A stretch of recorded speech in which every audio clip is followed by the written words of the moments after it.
నిజంగా అణిగి మణిగి ఉన్న ఆడదంటే ప్రతి ఒక్క మగాడు కలిసే అందులో మొగుడన్న క్యారెక్టర్ ఉంది చూడండి.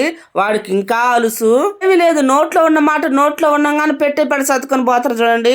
ఆడోళ్ళు అంటే ఒకటి రెండు ఆడే చేసేస్తారు ఈ మగోళ్ళు. లోకం మీద చాలా మంది ఆడవాళ్ళని చూస్తుంటారు, కానీ వీళ్ళు మటుకు మారు. ఇట్టాంటి వాళ్ళు అసలుకే మారు. మళ్ళీ వాళ్ళేవో చెళ్ళు చెప్తారు, వాడి భార్య వెళ్ళిపోయింది, వీడి భార్య వెళ్ళిపోయిందని.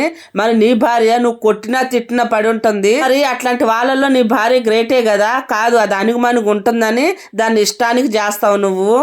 ఫైర్ అండ్ ఫైర్ అవుతున్నావు అనుకుంటున్నారు కదా మీరు. అంటే చాలా మంది ఆడవాళ్ళకి జరిగే ఉంటాయి, జరుగుతూ కూడా ఉంటాయి. కొట్టినా తిట్టినా రాసి రంపాన్ని పెట్టినా సరే ఇల్లు పిల్లలు సంసారం అని బయటకు పోకుండా ఉంటుంది. అది ఎందుకో ఆలోచన చేస్తున్నారా? చేయరు, అదేమి చేయరు. లేసి బయట తిరుగుతారు కదా, బయట ప్రపంచం అంతా తెలుసు కదా.